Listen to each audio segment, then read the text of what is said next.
बोलिए सतगुरु महाराज की जय। परम पूज्य गुरुदेव की जय। हमारे संत समाज की जय। सदगुरु से सभी हमारे संतजन तथा नीचे बैठे हुए सारे हमारे भक्तजन सबको हमारा हार्दिक प्रणाम, चरणों में नमन। भाई जरा आगे बढ़ा दीजिए। और आगे बढ़ी तो और फिर लगिए रखने रहेगा। आइए हम सब लोग आज इस सत्संग का लाभ उठाएं और इसकी शुरुआत गुरु वंदना से। तो सब विधि मुद मंगल करना हरण शेष कलेश, सत्य नाम सम नाम नहीं वरदायक वरदेश। मंगलमय मंगल करना मंगल रूप कबीर, ध्यान धरत नासत सकला कर्म जनित भव पीर।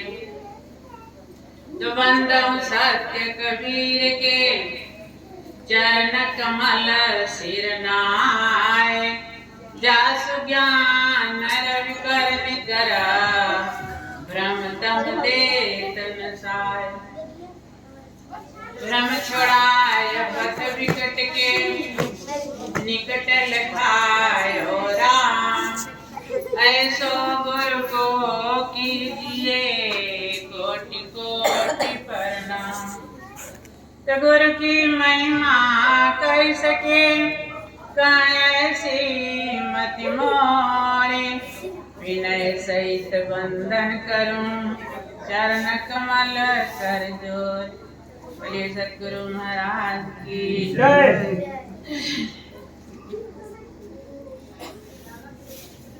हे सतगुरु की महिमा है अपरंपारा, हे सतगुरु की महिमा है अपरंपारा। तो बिना तेरी दया के न पावे कोई पारा, हे साहेब की महिमा है परंपारा। तो सर्व दिशा में ज्ञान की अरे बहे अमृत की धारा। लोग कहते हैं भगवान यहाँ है भगवान वहाँ है, लेकिन साहब ने कहा भगवान सब जगह, और केवल साहब ने ही नहीं, हमारे वेद शास्त्र भी कहते हैं कि भगवान सब जगह, रामायण भी कहती है भगवान सब जगह, गीता भी हर जगह। जितने बड़े बड़े विद्वान हुए हैं, ऋषि मनीषी हुए हैं, सब ने कहा कि भगवान कहीं निश्चित स्थान पर नहीं, हर जगह है, इस रूप में है आत्मोत सर्वभूतेषु, आपके ही अंदर भगवान बैठे हुए। तो कहा कि सर्व दिशा में ज्ञान की अरे बहे अमृत की धारा, लेकिन मिलता किसको है? अरे सुरति लगा के जो जन पिए। सूरत क्या चीज है? तो सूरत आपका मन, आपका मन जो है एक ही है, वो जहाँ रहता है वहीं की चीजों को एब्जॉर्ब करता है। ये साइंस की विधा है, जिस चीज को आप सोचेंगे उसी चीज का गुण आपके भीतर आता जाएगा। इसलिए ऋषियों ने कहा इतना बड़ा कमाल जब है, हम जिस चीज को सोचते हैं उसी का गुण हमारे भीतर आ जाता है। जो जैसा सोचता है वो वैसा ही बन जाता है। तो इसीलिए रिसर्च है। इसी का मतलब होता है जो रिसर्च किया। रिसर्च माने प्रयोग करके, अपने भीतर प्रयोग करके जो रिसर्च किया है, जो अनुभव किया है, उसको आपको थीसिस के रूप में किया है। तब कहा अरे सुरती लगा के जो जन पिए तो हो जाए भव से पारा। ये सतगुरु की महिमा है अपरंपारा। ये भव पारा क्या होता है? भव माने संसार। तो संसार में ही तो हम उपस्थित हैं, संसार में ही जन्मे हैं, संसार में ही सारा खेल हो रहा है। ऐसे पार जाने की क्या जरूरत है? ऋषियों ने कहा पार जाने का एक सात्विक अर्थ होता है। कौन सा अर्थ होता है? इसी संसार में हमको जीने की कला आया। जीने की कला, आप कहेंगे हमको जीने की कला नहीं मालूम है क्या? तो वास्तव में जीने की कला हमको मालूम नहीं। कैसे? आप उल्टा सीधा भोजन करते हैं, नंबर 1। उल्टा सीधा चिंतन करते हैं और उल्टा सीधा काम करते हैं। इससे क्या होता है? इतना सुंदर भगवान ने संसार का बाग बनाया है। आप देखिए तो कभी कभी लोग कहते हैं संसार दुखालय है, लेकिन आप करके देखिए तो संसार किसको दुखालय? आपके पेड़, आपके पौधे, आपकी नदियां, आपके पहाड़, आपकी सारी जितनी प्राकृतिक चीजें हैं, कहीं दुख है क्या? कहीं दुख नहीं। दुख कहाँ है?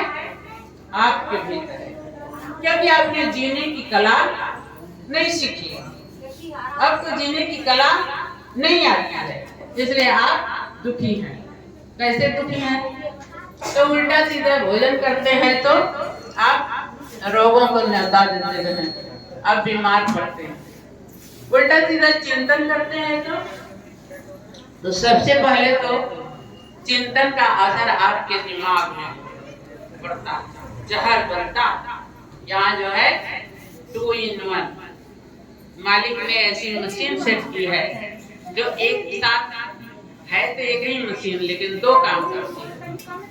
जब आप अच्छा चिंतन करते हैं तो आपके मस्तिष्क में अमृत झरता है, और खराब चिंतन करते हैं तो जहर बनता है। साहब के आरती में एक होता है, आरती गाई जाती है। अरे मलया गिरी पर बसत भुजंगा, विषय अमृत रहे एक संगा। विष और अमृत दोनों की एक ही मशीन है, 2 in 1। इसलिए आप जब खराब चिंतन करते हैं तो सबसे पहले आपको ही नुकसान होता है। जिसके लिए चिंतन करेंगे उसका नुकसान तो बाद में होगा। सबसे पहले आपके मस्तिष्क में जहर बनता है और आपको नुकसान पहुंचाता है। तो आपने क्या किया?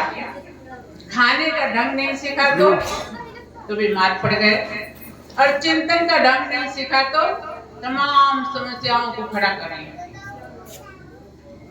और तीसरा नंबर आता है आचरण, व्यवहार, आपका काम।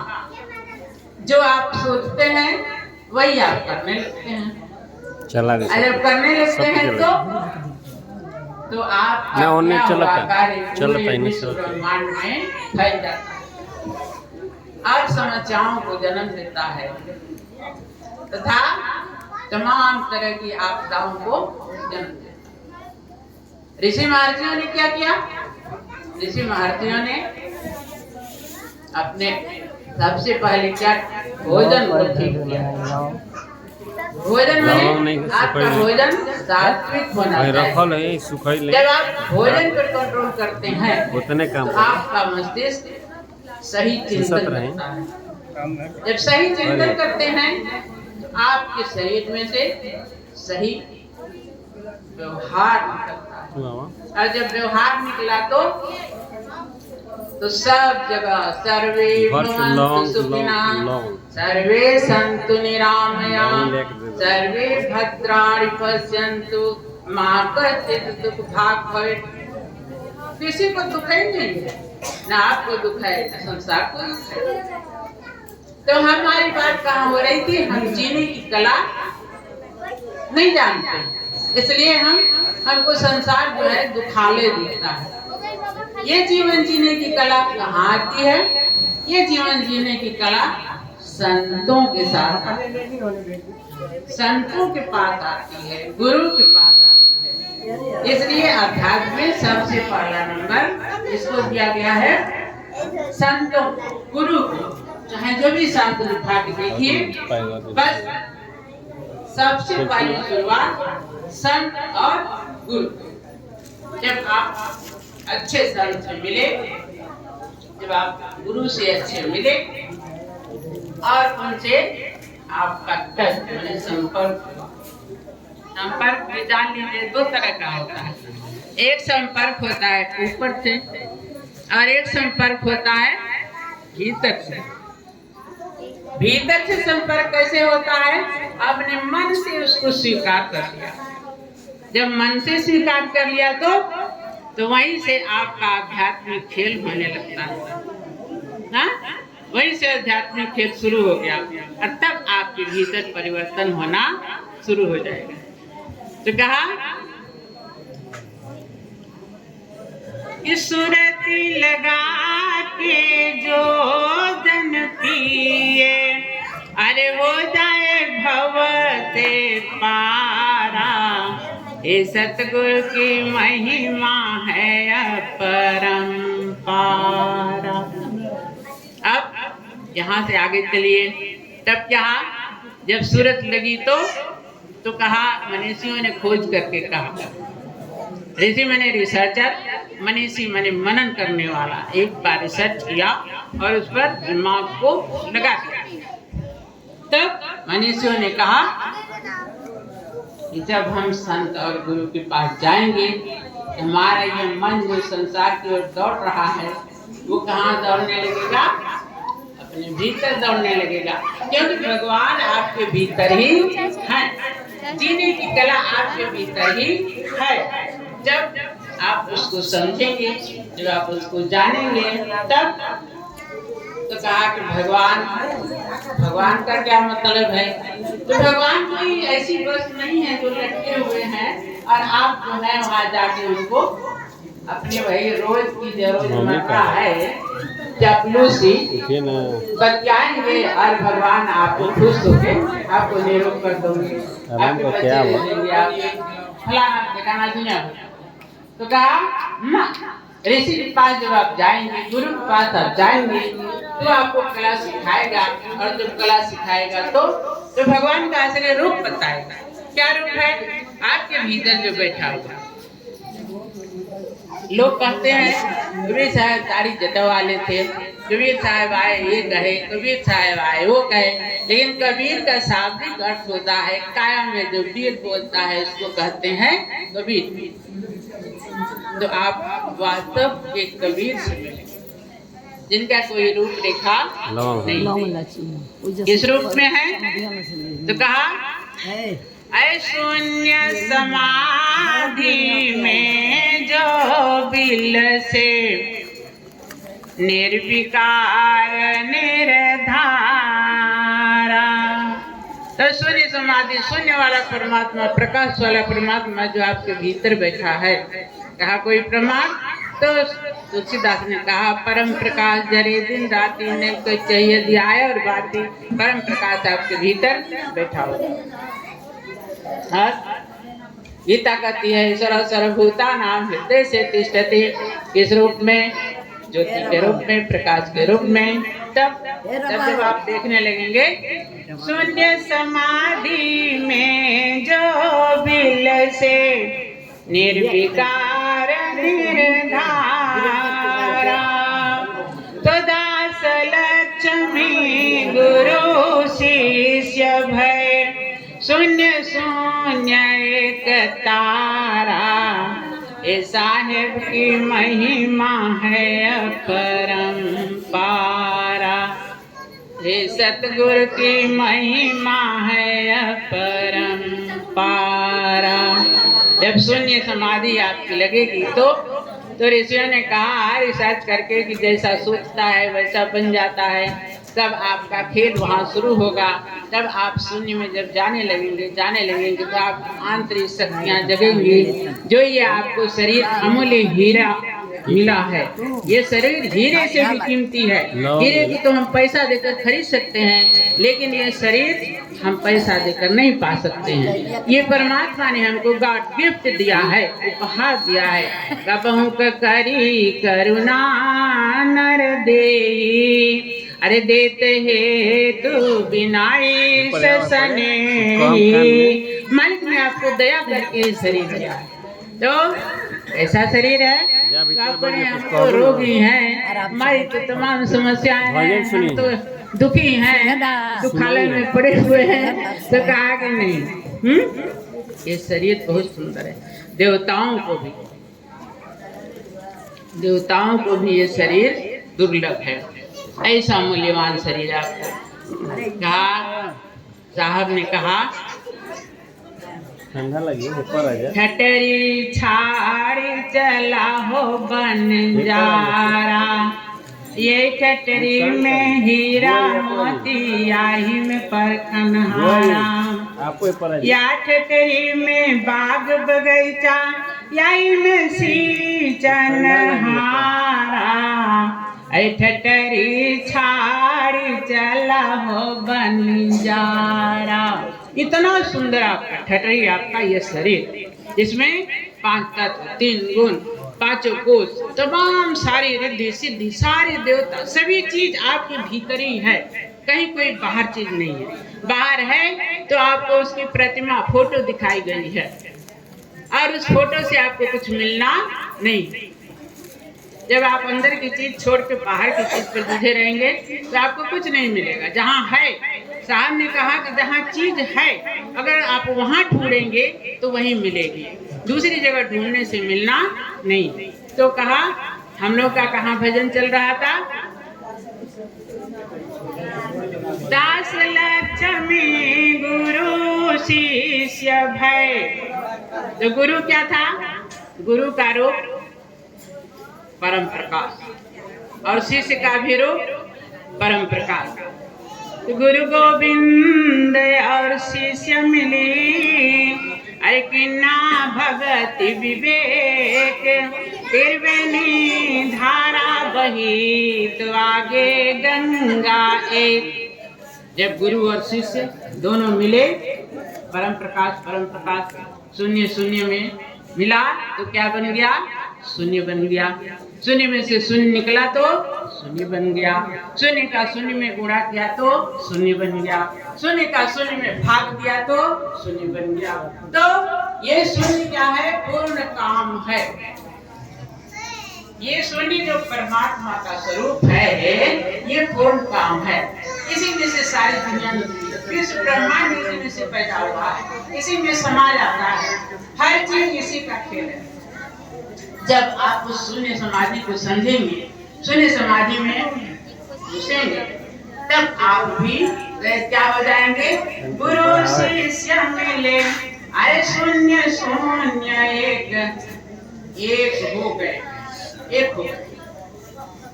वाल्मीकि भय ब्रह्म समान। वाल्मीकि भी उसी ब्रह्म की उपासना किए, ब्रह्म को अपने में समा लिए, और वो भी ब्रह्म के समान हो गए। जब हम गुरु में समा गए, गुरु की चीज को आत्मसात कर लिया। लेकिन ये इतना आसान नहीं है, इतना आसान नहीं है कि चिरको करते रहिए और कोई मन पर से बोल रहा है, आप मनोरंजन करिए और सोच लीजिए कि हम गुरु में समा गए, हमको भगवान मिल गया, हमने तो क्या करें, सत्संगत कर लिया। इसका कोई मतलब नहीं। जितना सुनिए, जितना जानिए, ठीक से जानिए। नहीं सुनना है, नहीं जानना है, नहीं समझ आ रहा है तो हमको घर का काम करें। घर का काम भी नुकसान करिए और जहाँ जाइए वहाँ से भी कुछ लेके नहीं आए तो पूरी खाए और खा के फिर घर चले जाइए, बड़ा बढ़िया है। घर का काम तो करेंगे, घर में आराम से रहेंगे तो बोलिए सतगुरु महाराज की जय। तो हम लोग की वही बात हो रही थी प्रैक्टिकल प्रयोग। बहुत गाना सुनने से, बहुत भजन सुनने से और बहुत बोलने से कुछ होता नहीं। तरह तरह के राग रागनी से टपक टपक टपक टपक हम भजन सुनाए जा रहे हैं, करते नहीं, इसका कोई मतलब नहीं। बस सुना रहे हैं दुनिया को, हमको उससे भेंट नहीं। हम सुना रहे हैं कि हमारे बाप दादा इतना पैसा कमाए, हमारे बाबा इतना पैसा कमाए, सोने की छड़ी लेकर चलते थे और हम जो है गरीब, हमारे सामने समस्याएं हैं। तो फिर हमको उस कहानी से कोई मतलब नहीं। कहानी तब सार्थक होती है, भजन तब सार्थक होता है, ये हाँ पापा तब सार्थक होता है जब हम उससे 2 पैसे की भी चीज कुछ सार्थक ले सके और उसकी प्रैक्टिकल पर हम उतर सके। नहीं उतरे तो ज्यों के त्यों हैं। इसका कोई मतलब ही नहीं है कि आप जाइए 10 कोस 20 कोस जाइए और भजन सुनाइए या भजन सुनिए, हाँ पापा करिए, पूरी खाइए और घर चले आइए, कोई मतलब नहीं है। ऐसे जाने का भी कोई मतलब नहीं और ऐसे आयोजन का भी कोई मतलब नहीं। इसलिए स्ट्रिक्ट होकर सावधान हो। अगर गुरु में समाना है, गुरु की चीज को लेना है, भगवान की चीज को लेना है तो आपको प्रैक्टिकल में उतरना पड़ेगा, आपको गुरु की चीज सीखनी पड़ेगी और तब आपको वो चीज प्राप्त होगी। इस तरह से हम भी आपको रात भर भजन सुनाते रहे, ऐसे प्रवचन देते रहे, आपको ललकारते रहे, लेकिन जब तक आप प्रैक्टिकल नहीं करेंगे तब तक उसका कोई मतलब नहीं है। बोलिए सतगुरु महाराज की जय। अंत में एक छोटे से भजन के बाद जो है हम निबाड़ी को विराम देंगे। बोलिए सतगुरु